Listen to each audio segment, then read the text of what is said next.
Hi there, welcome back to the channel.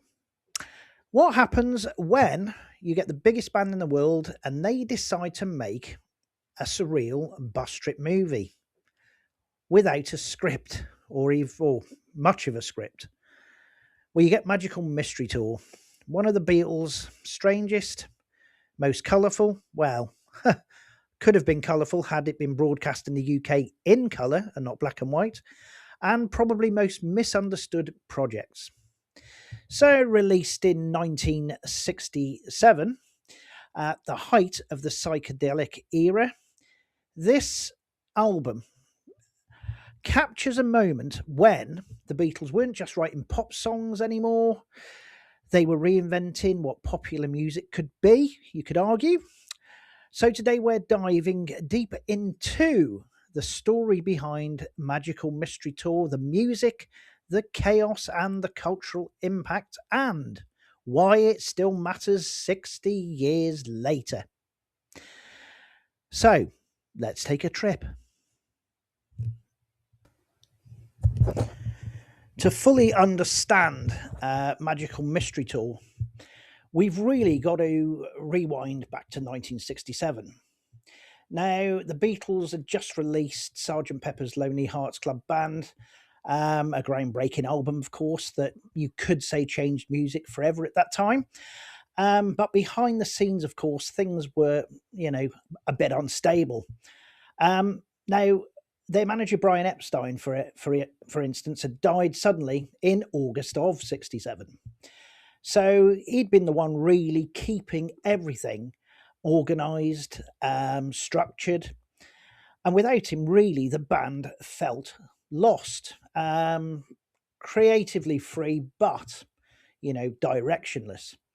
So Paul McCartney, wanting to keep the band active, came up with an idea inspired by what we would call in the UK the mystery bus tours, or a mystery trip, for argument's sake.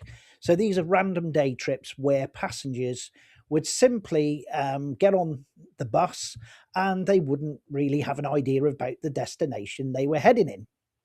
So his idea revolved exactly around that, but it was going to be a surreal film about a magical bus journey, as you would in '67, I'm sure, full of odd characters and indeed strange events. The only problem was there was no real script to speak of. So most of the film, actually, you could argue that was probably groundbreaking because it was improvised. Um, and that chaos, unfortunately, for good or bad, would both define the film and indeed the album. The Magical Mystery Tour film aired on BBC TV on December the 26th, Boxing Day 1967. And it was not actually well received. It was broadcast, as I said before, in black and white, even though it was filmed in colour.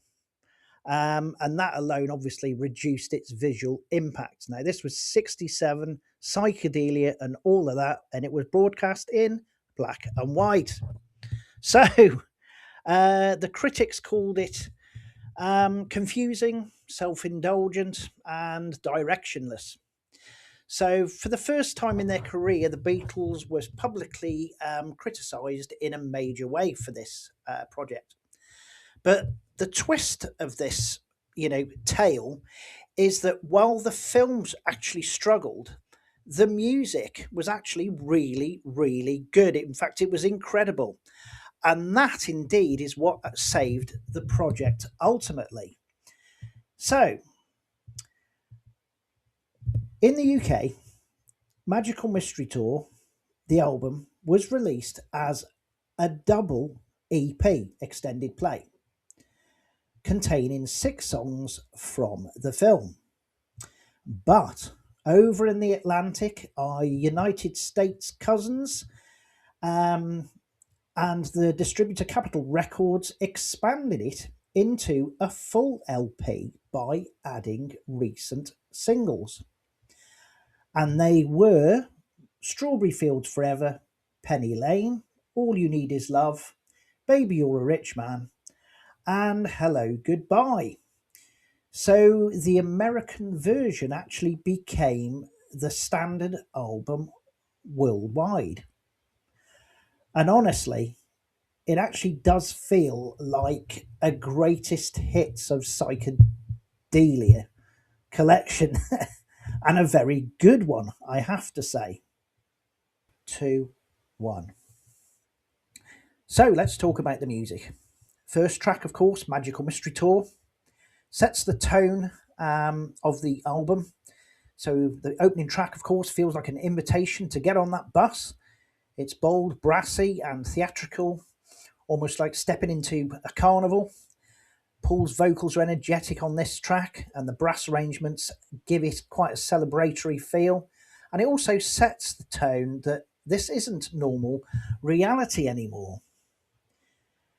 And following that track, of course, is The Fool on the Hill, one of Paul McCartney's most beautiful compositions.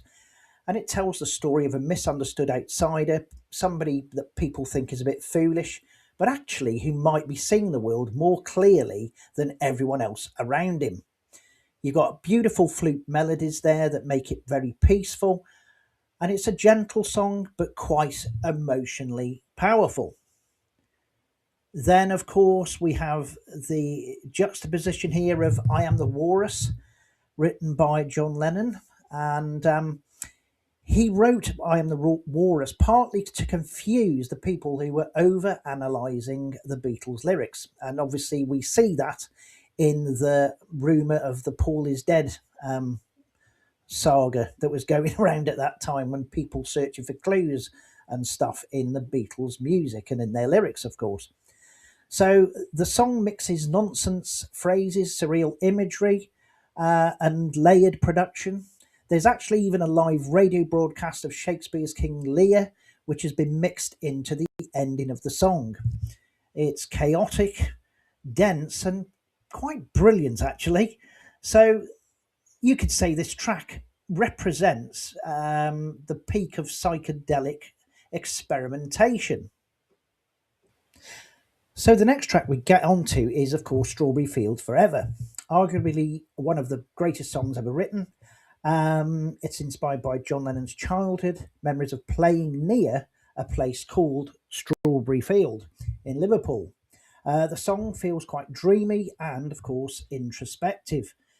The production is actually quite groundbreaking because it combines two different versions of the song in different keys and tempos, and it's mixed into one seamless track. Pretty impressive, I think.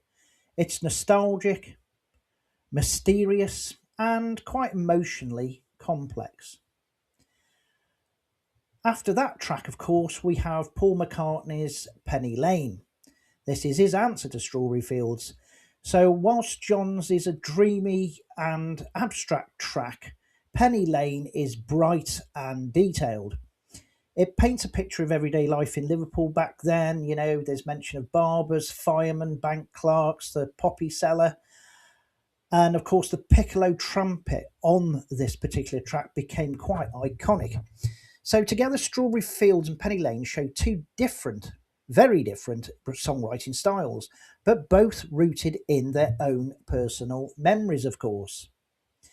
Then, after that combination of two quite famous and brilliantly mixed together tracks, I think, is All You Need Is Love.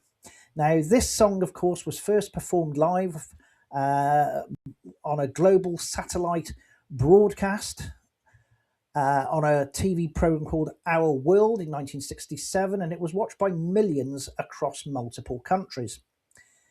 Its message, of course, is simple: love is all you need. The song blends orchestral elements with pop structure and even quotes Le Marseillaise and Greensleeves. And it became, of course, an anthem of the Summer of Love. So, Magical Mystery Tour represents the Beatles fully embracing studio experimentation, really. So on this particular album, they used tape manipulation, orchestral overdubs, unusual instruments, layered sound effects. And producer George Martin played a huge role in translating their ideas into polished recordings. This wasn't just a band playing live in a room anymore. The studio itself became the actual instrument. So, even though the film was criticised, the album actually endured. Today, Magical Mystery Tour, is considered one of the Beatles' essential works because it captures a moment when the band was fearless, experimental, emotionally open, obviously, and culturally influential. It bridges the gap between Sergeant Pepper and the more fragmented White Album that would follow after that. Now, Magical Mystery Tour, as I say, it isn't just any old album. It's sort of a snapshot of 1967, a year of change, colour, creative risk, and it shows what happens when artists stop following the rules and start following their imagination. And even if the trip was messy, it was unforgettable. You know, so that I mean, I'm glad that we had eventually the full,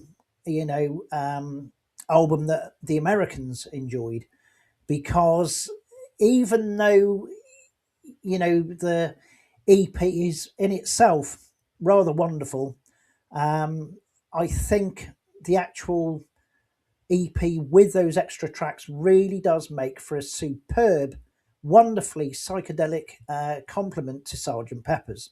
So, anyway, folks, if you've enjoyed this deep dive into Magical Mystery Tour, maybe let me know which Beatles album I should cover next. And remember, roll up for the Mystery Tour.